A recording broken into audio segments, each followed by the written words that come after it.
내 인생 여정 끝내어 강 건너 언덕 이를 때 하늘 문양에 말하리 예수 인도하셨네 매일 발걸음마다 예수 인도하셨네 나의 무거운 죄짐을 모두 벗고 하는 말 예수 인도하셨네 이 가시밭길 인생을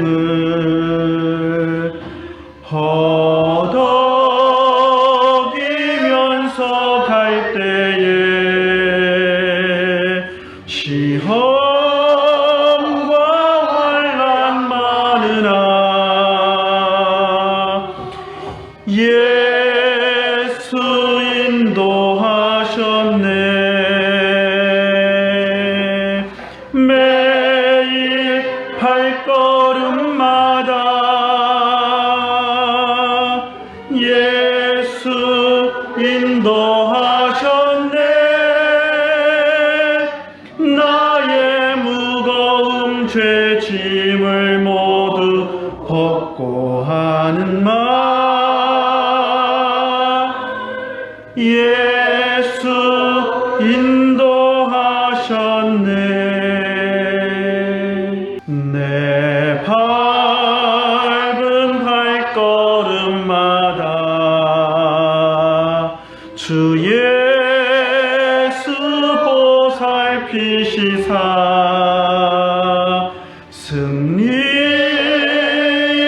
개가 부르리 주를 찬송하리라 매일 발걸음마다 예수 인도하셨네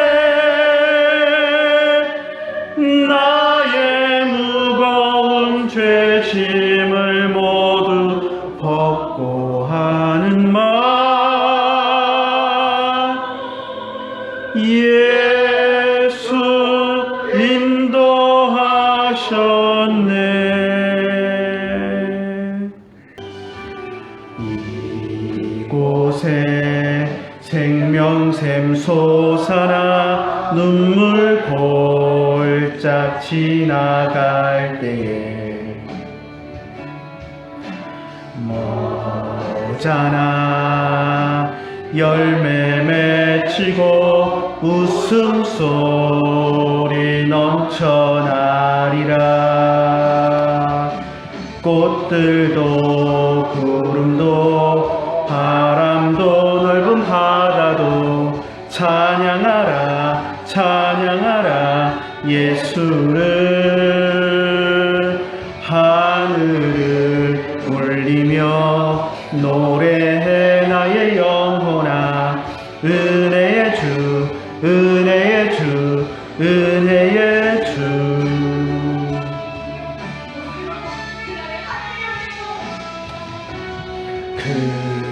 그날에 하늘이 열리고 모든 이가 보게 되리라 마침내 꽃들이 피고 영광의 주가 오시리라 그날에 하늘이 열리고 모든 이가 보게 되리라 마침내 싶네. 꽃들이 피고 영광에 주가 오시리라. 꽃들도 구름도 바람도 넓은 바다도 찬양하라 찬양하라 예수를. 하늘을 울리며 노래해 나의 영혼아. 은혜의 주 은혜의 주 은혜의 주. 꽃들도 구름도 바람도 넓은 바다도 찬양하라 찬양하라 예수를. 하늘을 울리며 노래해 나의 영혼아. 은혜의 주 은혜의 주 은혜의 주. 나는 하나님을 예배하는 예배자입니다. 내가 서 있는 곳 어디서나 하나님을 예배합니다.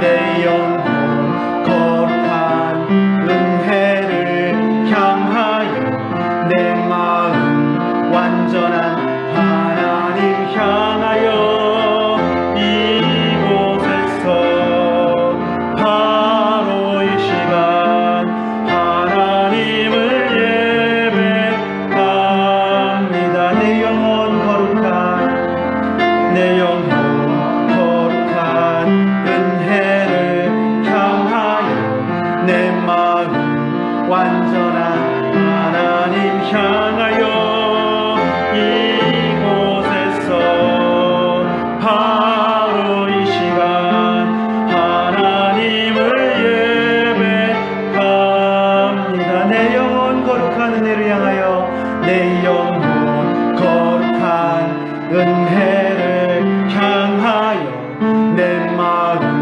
완전한 하나님 향하여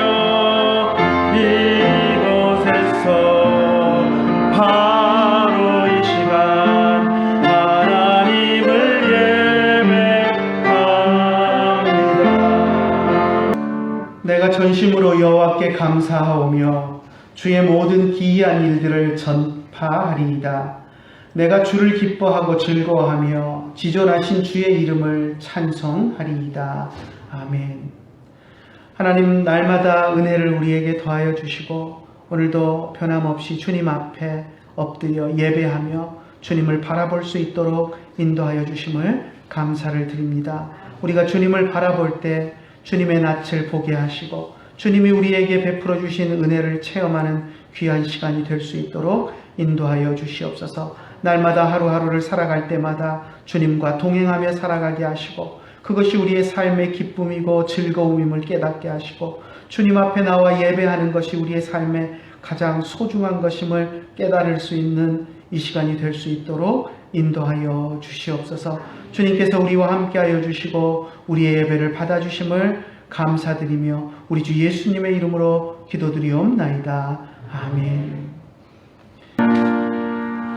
빈들의 마른 풀같이 시들은 나의 영혼. 주님이 약속한 성령 간절히 기다리네. 가물어 메마른 땅에 단비를 내리시듯 성령의 단비를 부어 새 생명 주옵소서. 반가운 빗소리 들려 산천이 춤을 추네. 봄비로 내리는 성령 내게도 주옵소서. 가물어 메마른 땅에 단비를 내리시듯 성령의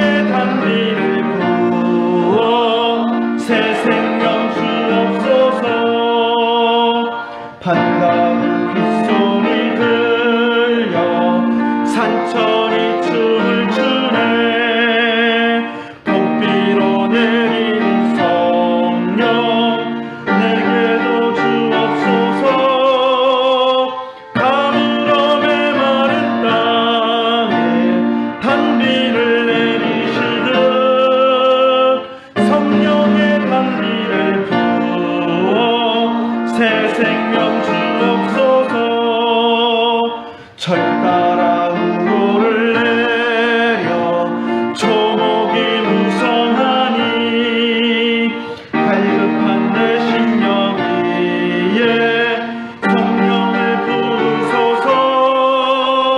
가물어 메마른 땅에 단비를 내리시듯 성령의 단비를 부어 새 생명 주옵소서. 참되신 사랑의 언약 어길 수 있사오랴. 오늘의 흡족한 은혜 주실 줄 믿습니다. 가물어 메마른 땅에 단비를 내리시듯 성령의 단비를 부어 새 생명 주옵소서.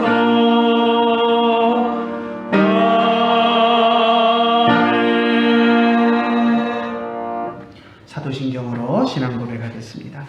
전능하사 천지를 만드신 하나님 아버지를 내가 믿사오며 그 외아들 우리 주 예수 그리스도를 믿사오니 이는 성령으로 잉태하사 동정녀 마리아에게 나시고 본디오 빌라도에게 고난을 받으사 십자가에 못 박혀 죽으시고 장사한 지 사흘 만에 죽은 자 가운데서 다시 살아나시며 하늘에 오르사 전능하신 하나님 우편에 앉아 계시다가 저리로서 산자와 죽은 자를 심판하러 오시리라. 성령을 믿사오며 거룩한 공회와 성도가 서로 교통하는 것과 죄를 사하여 주시는 것과 몸이 다시 사는 것과 영원히 사는 것을 믿사옵나이다. 아멘.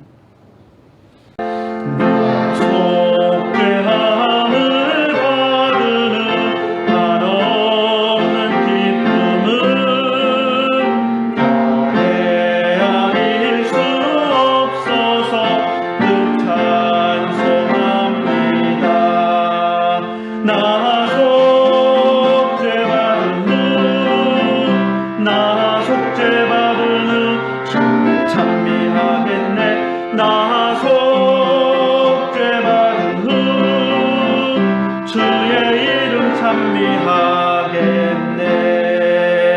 나 속죄함을 받은 후 내 마음이 새로워 주 뜻을 준행하면서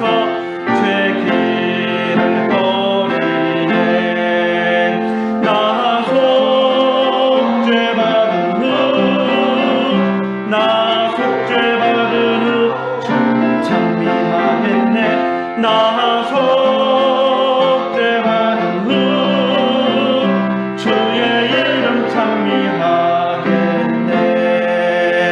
나 속죄함을 받은 후 성령이 오셔서 하나님 자녀 된 것을 고증하랍니다.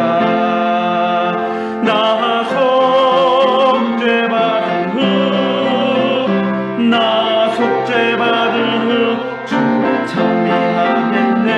나 속죄받은 후 주의 이름 찬미하겠네.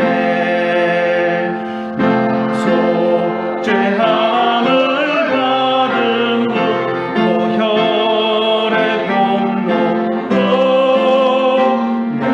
주의 은혜 입으니 참 평안합니다.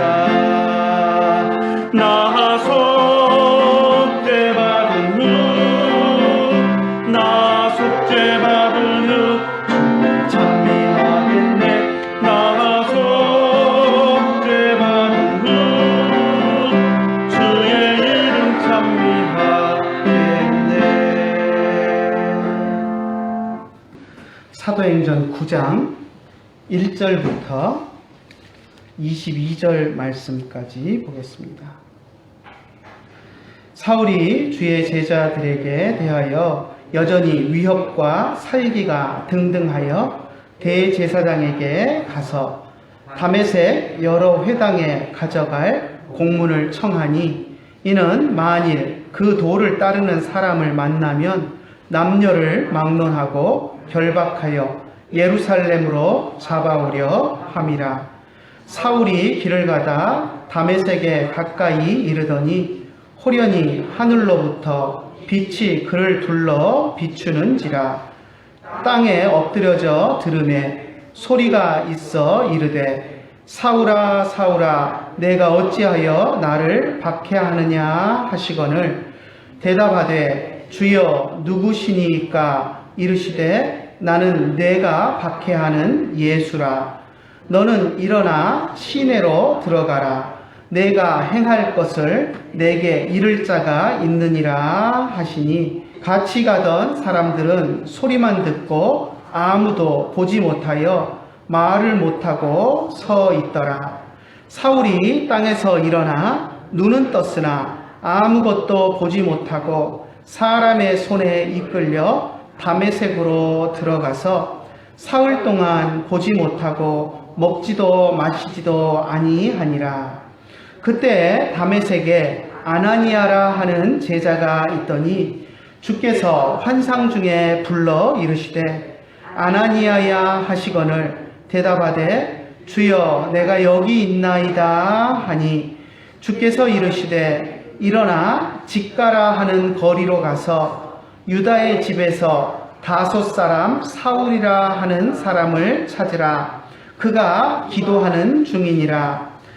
그가 아나니아라 하는 사람이 들어와서 자기에게 안수하여 다시 보게 하는 것을 보았느니라 하시거늘, 아나니아가 대답하되 주여 이 사람에 대하여 내가 여러 사람에게 들었사온즉 그가 예루살렘에서 주의 성도에게 적지 않은 해를 끼쳤다 하더니, 여기서도 주의 이름을 부르는 모든 사람을 결박할 권한을 대제사장들에게서 받았나이다 하거늘, 주께서 이르시되 가라. 이 사람은 내 이름을 이방인과 임금들과 이스라엘 자손들에게 전하기 위하여 택한 나의 그릇이라.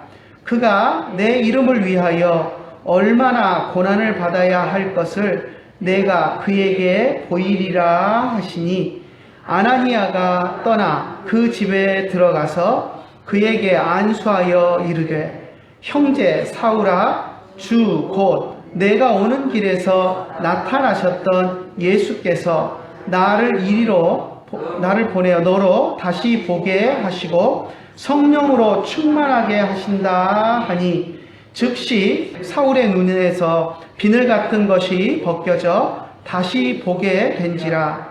일어나 세례를 받고 음식을 먹음에 강건하여지니라. 사울이 다메섹에 있는 제자들과 함께 며칠 있을새 즉시로 각 회당에서 예수가 하나님의 아들이심을 전파하니, 듣는 사람이 다 놀라 말하되, 이 사람이 예루살렘에서 이 이름을 부르는 사람을 멸하던 자가 아니냐. 여기 온 것도 그들을 결박하여 대제사장들에게 끌어가고자 함이 아니냐 하더라. 사울은 힘을 더 얻어 예수를 그리스도라 증언하여 다메섹에 사는 유대인들을 당혹하게 하니라. 아멘. 마가복음 10장에 보면 우리가 잘 아는 여리고성의 소경 바디메오라는 사람이 등장을 합니다. 바디메오가 예수님께 고침받는 장면이 등장을 하는데요. 우리가 바디메오를 한번 먼저 잠깐 생각을 해보기를 원합니다. 바디메오는 일생 동안 한 번도 앞을 보지 못했던 사람이었습니다. 태어날 때부터 소경이 되어서 한 번도 이 밝은 세상을 본 일이 없었던 그런 사람입니다.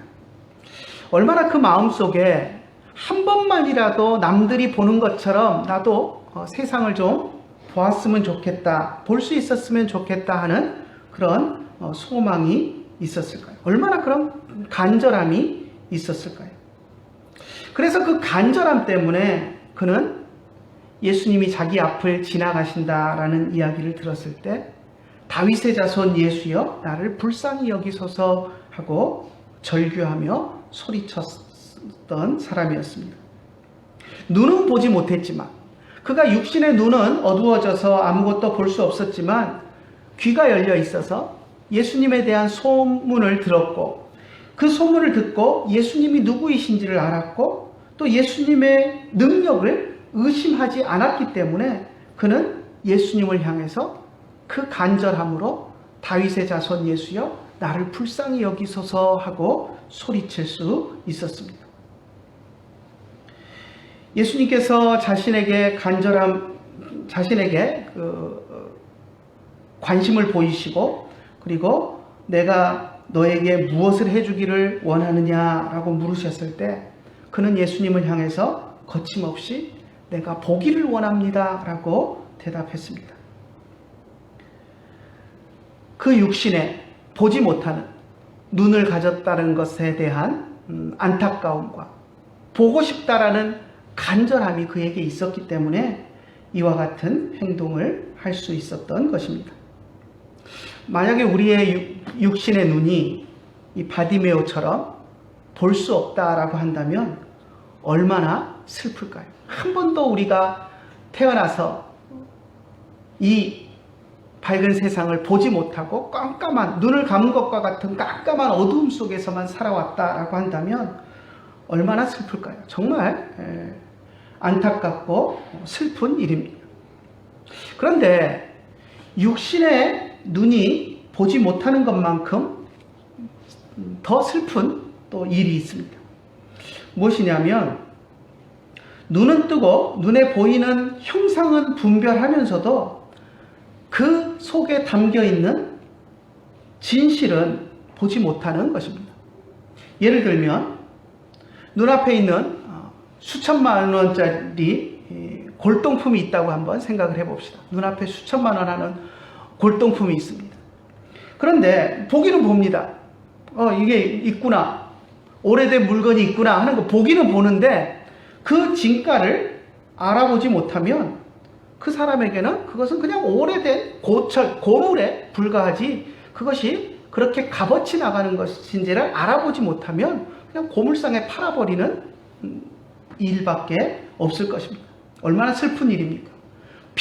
값비싼 골동품을 앞에 놓고도 그게 귀한 줄 모르고 골동품을 고물상에 팔아버리는 그런 일이 일어난다면 얼마나 슬픈 일이겠습니까? 또 아주 귀하고 값진 책이 있는데도 그것을 가지고 있어, 이 책이 있구나, 책이 있다라는 것을 눈으로 보면서 알면서도 글자를 몰라서 그 책에 무슨 내용이 담겨 있는지를 읽을 수 없다면 얼마나 안타까운 일이겠습니까? 눈으로 보기는 보지만 본 그것의 참된 가치를 느끼지 못하는 그런 안타까움이 있는 것입니다. 그런데 사물을 보지 못하는 그런 소경의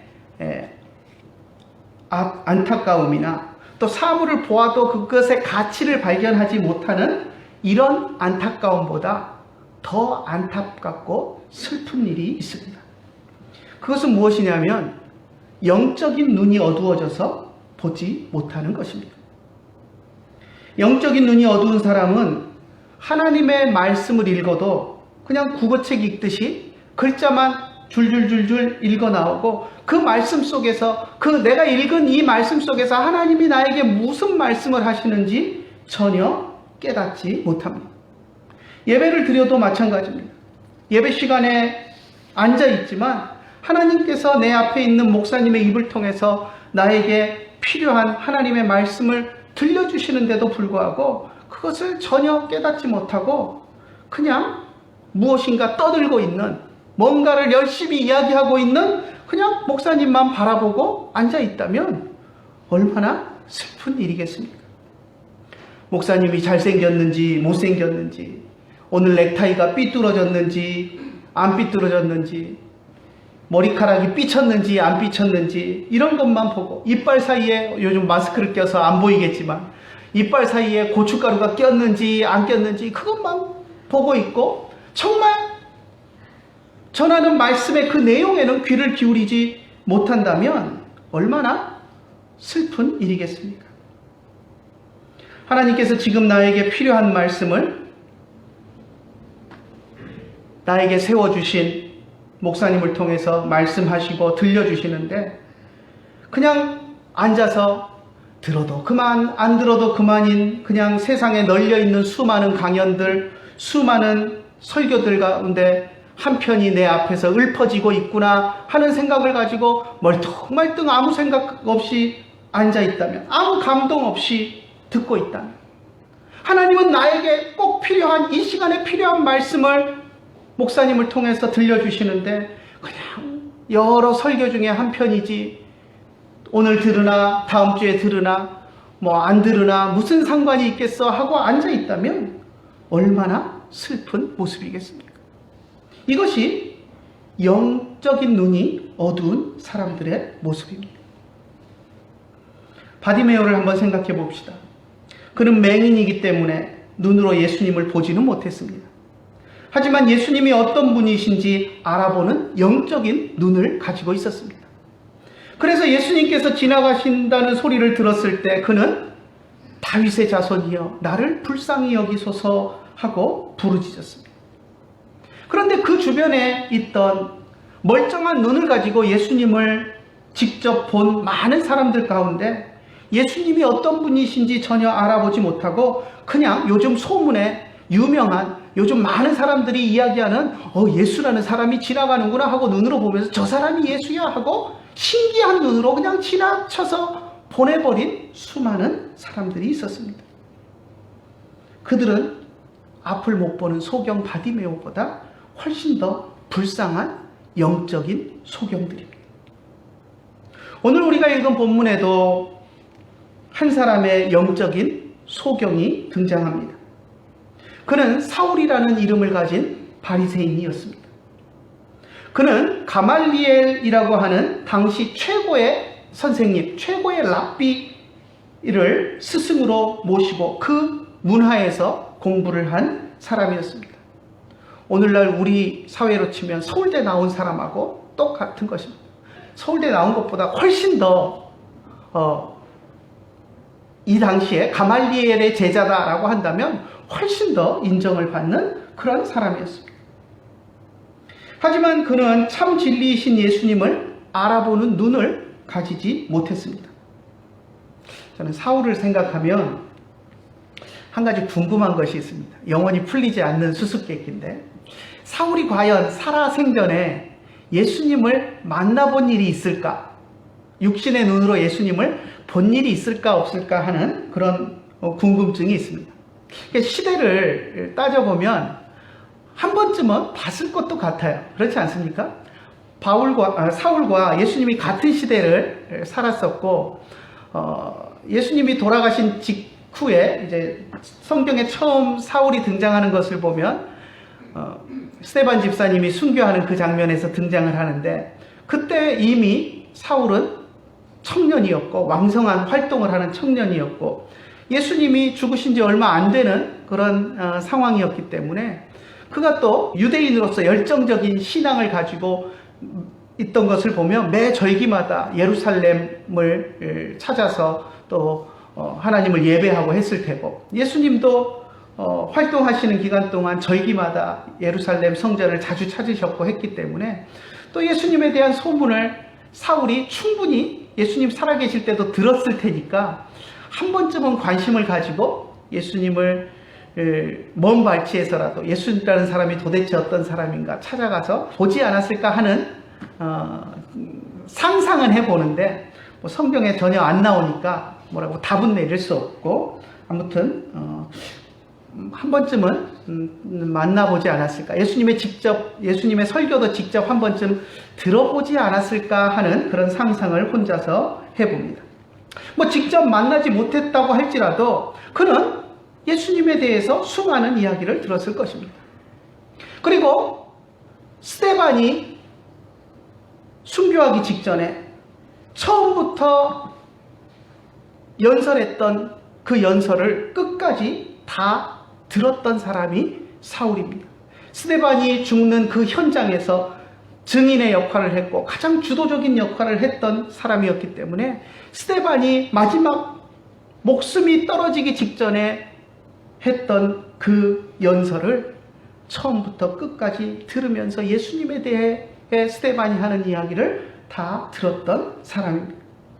스데반이 구약성경을 풀어서 예수님이 메시아이시다라는 것을 차근차근 설명했는데도 그는 그 많은 성경 지식을 가지고 있으면서도 영적인 눈이 어두워서 스데반이 이야기하는 복음의 진리를 깨닫지 못했습니다.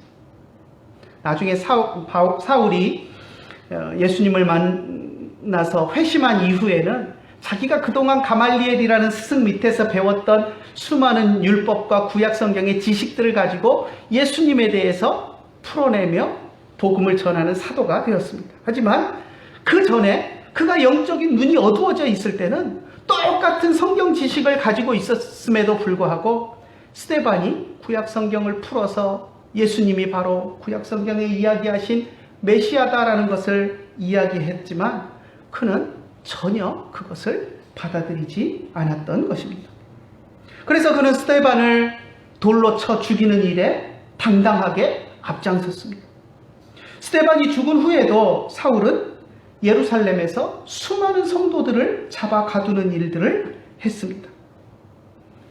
그런 박해를 피해서 많은 성도들이 예루살렘을 떠나서 흩어지자, 사방으로 흩어지자 그들을 도망가게 놔둘 수 없다라고 생각하고 그 모든 사람들을 다 잡아다가 가두겠다, 다 잡아다 죽이겠다라는 그 열정을 가지고 대제사장을 찾아가서 그 사람들을 잡아올 수 있는 허가증을 나에게 써주십시오 라고 해서 그 허가증을 받아가지고 다메섹으로 예수 믿는 사람들을 잡으러 가기 위해서 달려가는 모습을 오늘 우리가 읽은 본문을 통해서 보게 됩니다.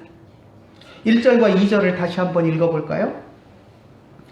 사울이 주의 제자들에 대하여 여전히 위협과 살기가 등등하여 대제사장에게 가서 다메섹 여러 회당에 가져갈 공문을 청하니 이는 만일 그 도를 따르는 사람을 만나면 남녀를 막론하고 결박하여 예루살렘으로 잡아오려 함이라. 사울은 멀리 다메섹까지 가서 그곳 회당에서 예수님을 전하는 사람들을 남녀를 불문하고 잡아오려고 했습니다. 다메섹은 이스라엘 저 북쪽에 있는 아람의 도시로 유명한 곳입니다. 옛날 아람의 도시로 유명한 곳인데요. 아무튼 그 멀리까지도 가서 예수 믿는 사람들을 잡아오려고 했습니다. 그것도 남자와 여자를 다 잡아오려고 했다라고 이야기합니다. 당시 로마 군인들도 폭동이 일어나서 폭동을 진압하고 할 때 남자들은 잡아가도 여자들과 아이들은 건드리지 않았습니다. 로마 군인들도 심지어는 폭동의 현장에서 여자들과 아이들은 잡아가지 않았는데 이 사울이라는 사람은 예수 믿는다는 이유로 남녀를 불문하고 모든 사람을 잡아다가 감옥에다 가두는 일을 했다는 것을 볼 때 그가 얼마나 잔인하게 일처리를 했는가 하는 것을 우리가 알 수 있습니다. 사울은 또 교만한 눈을 가지고 있던 사람이었습니다. 그는 자신이 바리새인으로서 최고의 스승 밑에서 배웠다라는 그 자부심이 있어서 율법과 유대교 전통에 입각해서 내가 성경을 제일 잘 알고 있고 하나님을 제일 잘 믿는 사람이다라는 그러한 교만한 눈을 가지고 있던 사람이었습니다. 그런 교만한 눈으로 기독교인들을 바라보았기 때문에 예수 그리스도의 복음의 진리를 전혀 볼 수가 없었습니다. 스데반이 전하는 복음도 귀에 들어오지 않았습니다. 스데반 집사님이 구약성경에 나온 이야기들을 근거로 예수님을 메시아라고 증거하는데 그 이야기를 들으면서도 네가 성경을 나보다 잘 알아? 내가 더 잘 알아? 라고 하는 그 교만함 때문에 스데반 집사님의 말에 귀를 기울이지 않았습니다. 오늘날도 학벌, 지위, 재력 이런 것들로 인해서 교만해진 사람은 선포되는 하나님의 말씀에 귀를 닫아버립니다. 하지만 하나님은 때때로 정말 어린 아이의 목소리를 통해서라도 우리를 가르치시는 것을 우리가 경험합니다. 그래서 겸손한 사람들은 어린 아이의 목소리 가운데서도 하나님의 음성을 듣습니다. 심지어는 지나가던 개가 짖는 속에서도 하나님의 음성을 들을 수 있습니다. 우리 구약성경에 보면 당나귀가 말을 하면서 선지자를 가르쳤던 이야기도 나옵니다. 하나님께서는 정말 우리의 어리석음을 깨우치시기 위해서는 당나귀를 통해서도 우리에게 말씀하실 수 있는 분이십니다. 그런데 우리가 교만하여지고 우리의 귀가 어두워지면 어떻게 됩니까? 우리의 영적인 눈이 어두워져서 닫혀버리면 하나님이 우리에게 말씀하시는 그 음성을 우리의 교만함 때문에 알아듣지 못하고 교만함으로 그것을 듣지 못하는 어리석음에 빠지는 것입니다. 교만한 사람은 자기 눈에 보이는 그것이 전부이냐? 교만해서 하나님이 보여주시는, 하나님이 들려주시는 말씀을 전혀 보지 못하고 듣지 못합니다. 자신이 진리를 보지 못하는 어두운 눈을 가지고 있으면서도 자신의 눈이 어두워졌다, 자신의 눈이 멀었다라는 것을 전혀 깨닫지 못하는 것입니다. 예전에 그런 이야기를 들은 적이 있습니다.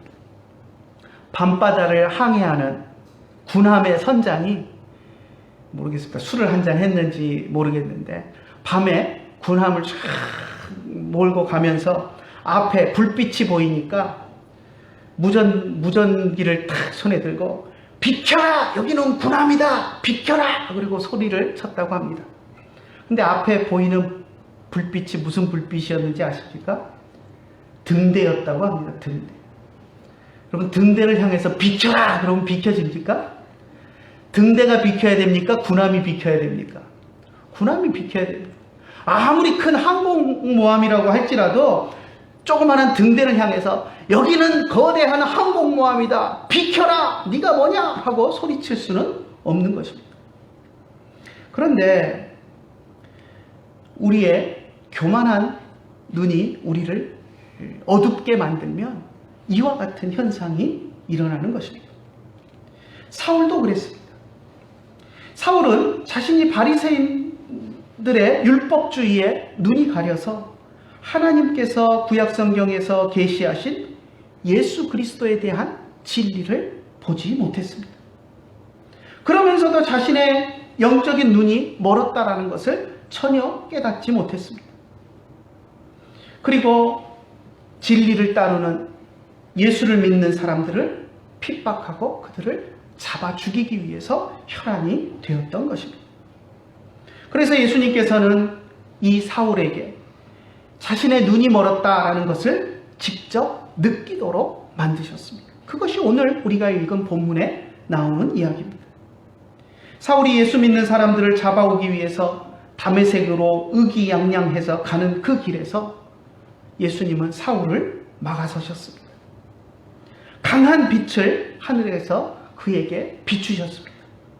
그래서 사울은 그 강렬한 빛 때문에 눈을 뜨지 못하고 그 자리에서 엎드려졌습니다. 그리고 땅에 엎드린 사울에게 예수님께서는 사울아 사울아 네가 왜 나를 핍박하느냐라고 물으셨습니다.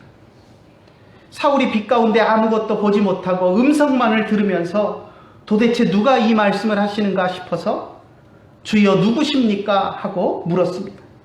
그러자 예수님은 네가 핍박하는 예수다 라고 말씀을 하셨습니다. 사울이 땅에서 일어났을 때 그는 아무것도 볼 수가 없었습니다. 강렬한 빛 가운데서 사물을 볼 수 있는 육신의 눈이 어두워져 버린 것입니다. 소경처럼 되어버렸습니다. 동행하던 사람들의 도움을 받아서 겨우 다메섹으로 왔지만 그는 아무것도 볼 수 없어서 사흘 동안 음식조차 제대로 먹지 못했습니다. 육신의 눈이 어두워져서 아무것도 보지 못하고 암흑 속에 갇혀서 사흘 동안 지내면서 사울은 자신이 그동안 바른 진리를 보지 못하는 영적인 소경이었다라는 것을 깨닫게 되었습니다.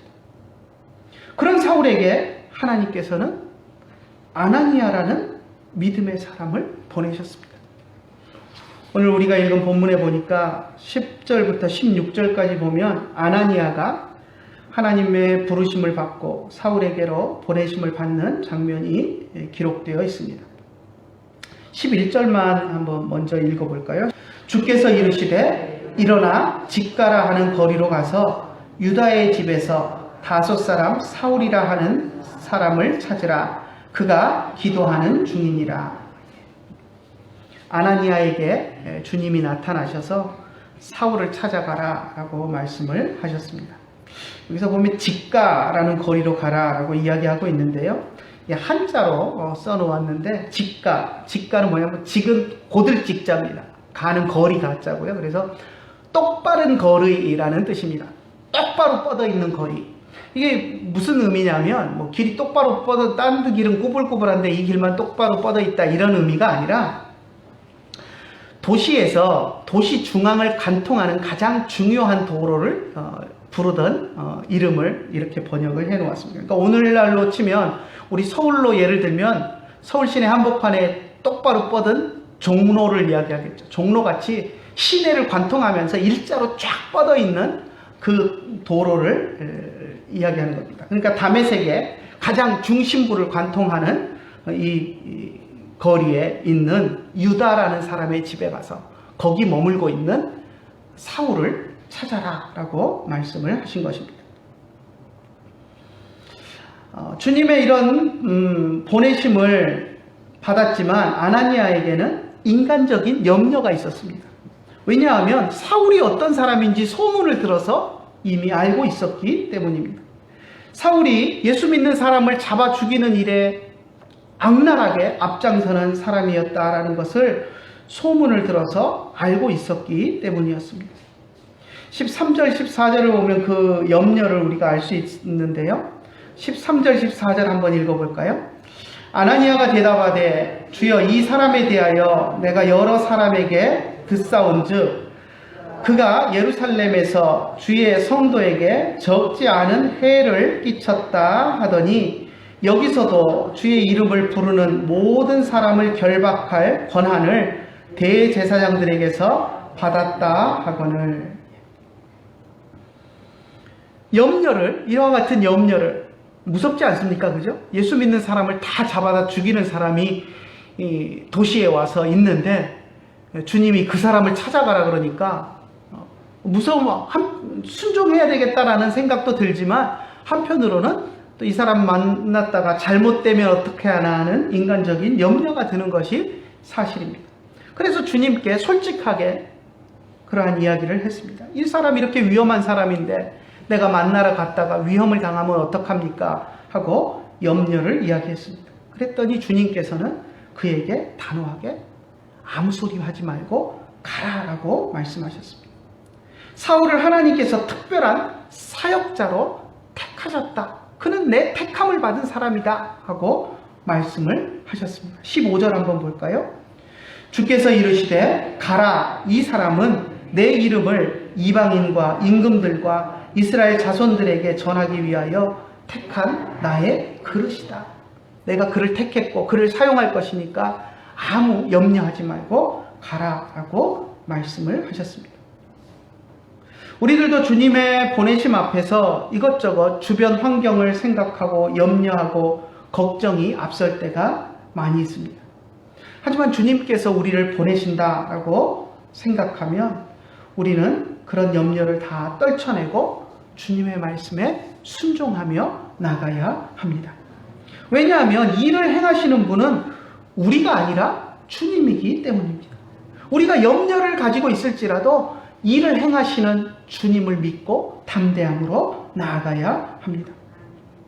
12절을 보면 주님께서 이 일을 행하시면서 얼마나 철저히 준비하시는가 하는 것을 보게 됩니다. 12절 한번 볼까요? 그가 아나니아라 하는 사람이 들어와서 자기에게 안수하여 다시 보게 하는 것을 보았느니라 하시거든요. 지금 아나니아에게 나타나셔서 말씀하시면서 뭐라고 이야기하냐면 사울이 이미 환상을 보았는데 아나니아라고 하는 사람 네가 와서 그에게 안수하여 지금 못 보게 된 그 눈을 다시 볼 수 있게 된 것을 환상으로 보았으니까 안심하고 가라. 내가 너를 보낸 것을 그도 알고 있다라고 이야기하신 것입니다. 이미 하나님께서는 아나니아를 보내시기 전에 사울에게도 이와 같은 환상을 보여주시면서 하나님이 하실 일에 대해서, 주님이 하실 일에 대해서 차근차근 보여주시고 준비하시고 모든 일들을 계획대로 진행하고 계시는 것을 우리가 알 수 있습니다. 아나니아가 사울을 찾아가서 그에게 손을 얹고 기도했을 때 사울의 눈에서 비늘 같은 것이 벗겨져 나갔습니다. 그리고 사울은 다시 볼 수 있게 되었습니다. 17절과 18절 한번 볼까요? 아나니아가 떠나 그 집에 들어가서 그에게 안수하여 이르되 형제 사울아 주 곧 네가 오는 길에서 나타나셨던 예수께서 나를 보내어 너로 다시 보게 하시고 성령으로 충만하게 하신다 하니 즉시 사울의 눈에서 비늘 같은 것이 벗겨져 다시 보게 된지라 일어나 세례를 받고. 아나니아의 안수 기도로 눈에서 비늘 같은 것이 벗겨져서 다시 육신의 눈을 보게 되었습니다. 하지만 육신의 눈만 보게 된 것이 아니라 그는 그동안 자신이 영적으로 멀었던 그 영적인 눈도 함께 떴습니다. 그동안 자신이 하나님의 성령을 거스리는 자였다라는 것을 깨닫게 되었습니다. 하나님의 교회와 성도들을 박해한 자라는 것을 스스로 깨닫게 되었습니다. 자신이 이단의 괴수로 여겼던 예수님이 하나님의 아들이고 메시아시다라는 것을 분명하게 깨닫게 되었습니다. 그래서 그는 자진해서 예수의 이름으로 세례를 받았습니다. 그리고 그는 다메섹 시내에 있는 유대인의 회당에 들어가서 예수님을 하나님의 아들이시고 그리스도다, 메시아다라고 전파하기 시작했습니다. 20절과 21절 한번 볼까요? 즉시로 각 회당에서 예수가 하나님의 아들이심을 전파하니 듣는 사람이 다 놀라 말하되 이 사람이 예루살렘에서 이 이름을 부르는 사람을 멀리하려던 자가 아니냐. 여기 온 것도 그들을 결박하여 대제사장들에게 끌어가고자 함이 아니더냐 더라. 얼마나 놀라운 일입니까? 예수 믿는 사람들을 잡아 죽이는 일에 앞장섰던 사람이 유대인의 회당에 갑자기 나타나가지고 예수가 메시아다, 예수를 믿어야 한다라고 이야기하기 시작하니 모든 유대인들이 깜짝 놀랐습니다. 이 사람이 왜 이러느냐 하고 놀라게 되었습니다. 이렇게 사울이 변화된 것은 모든 유대인들에게 놀라운 일이었습니다. 이렇게 놀라운 변화는 영적인 눈을 떴을 때, 그가 어두워졌던 영적인 눈이 밝아졌을 때 일어난 일이었습니다. 우리들도 삶의 변화를 원한다면 영적인 눈을 떠야 합니다. 만일 우리의 영적인 눈에 어떤 비늘 같은 것이 덮여서 영적인 소경으로 살고 있다면 변화는 일어날 수 없습니다. 우리의 영적인 눈을 가린 비닐들을 벗겨내야만, 주님이 그것들을 벗겨주셔야만 우리의 삶 속에서 진정한 예수 믿는 사람으로서의 변화된 삶을 살 수가 있는 것입니다. 욕심의 비늘, 자랑의 비늘, 이기심의 비늘, 교만의 비늘, 불신의 비늘, 시기와 질투의 비늘, 의심의 비늘, 염려와 걱정의 비늘, 이 온갖 우리의 영적인 눈을 가리고 있는 이 모든 비닐들을, 껍데기들을 다 벗겨내야만 우리가 밝은 영적인 눈으로 세상을 바라보게 될 수 있는 것입니다. 사울의 눈에 덮여있던, 사울의 영적인 눈을 덮고 있던 교만함의 비늘을 주님께서 벗겨주셨던 것처럼 이 시간 우리들의 영적인 눈을 가리고 있는 온갖 종류의 비늘들을 주님께서 다 벗겨주시기를 간절히 축원합니다. 그래서 우리가 밝은 영안을 가지고 영적인 눈으로 주님이 우리에게 무엇을 말씀하시는지, 우리의 삶 속에서 주님이 우리를 어디로 인도하시는지 밝게 보면서 주님 앞에서 순종하며 주님의 말씀대로 살아가는 우리들이 되기를 간절히 소원합니다. 기도하겠습니다. 참 좋으신 하나님 아버지, 은혜를 감사합니다. 오늘 우리가 사도행전 9장 본문을 통하여서 영적인 눈이 어두워서 예수를 바라보지 못했던 사울이라는 청년이 주님의 인도하심 가운데, 밝은 빛 가운데 주님을 보고 영적인 눈의 꺼풀이 벗겨지고 밝은 눈으로 예수님을 바라볼 수 있게 되었던 것을 우리가 보았습니다. 주님, 우리들도 우리의 영적인 눈을 어둡게 하는 온갖 종류의 껍질들, 비늘들을 주님께서 다 이 시간 벗겨주시기를 간절히 원하며 소원합니다.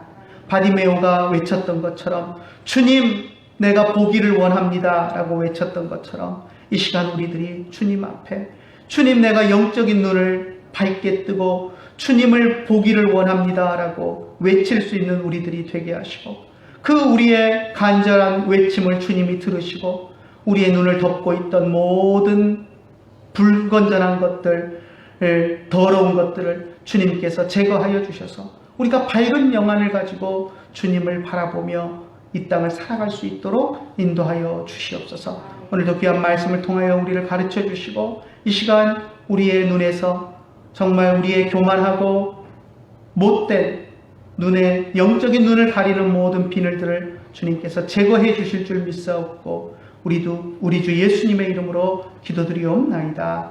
아멘. 주 믿는 사람이거나 다 힘을 합하여 이 세상 모든 마귀를 다쳐서 멸하세. 저 앞에 오는 적군을 다 싸워 이겨라. 주 예수 믿는 힘으로 온 세상이 이기네. 믿음이 이기네. 믿음이 이기네. 주 예수를 믿음이 온 세상이 이기네.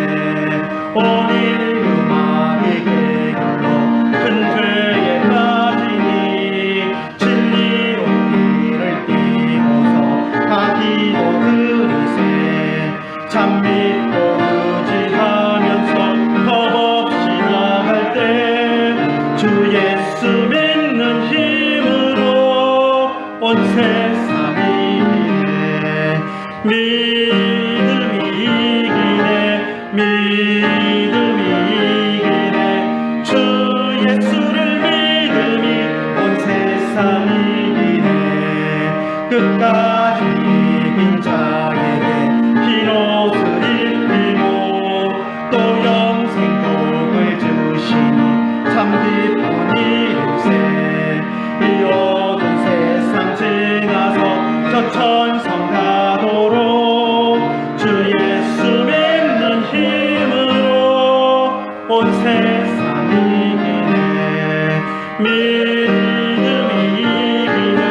믿음이 이기네. 주 예수를 믿음이 온 세상이 이기네. 평안 나눔하겠습니다. 베아타 샬롬, 우베이트카 샬롬, 베콜 아시에르 레카 샬롬. 구주 예수 의지함 심히 기쁜 일일세. 영생 허락받았으니 의심 아주 없도다.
구주 예수 의지하며 구원함을 얻었네. 영원 무궁지나고 주여 함께 하소서. 예수 믿는 것은 받은 증거 많구나. 예수 귀하게 믿음 거룩 주소서. 아멘. 기도하겠습니다. 이제는 우리 주 예수 그리스도의 크신 은혜와 하나님 아버지의 극진하신 사랑과 성령님의 감화하시고 감동하시고 우리 가운데 교통하심이 이제 주님 앞에 나와서 예배하며 영적인 눈을 뜨고 주님을 기쁘게 하는 삶을 살아가는 길을 원하는 주의 사랑하는 자녀들 머리 위에 이제로부터 영원토록 함께 계실지어다. 아멘.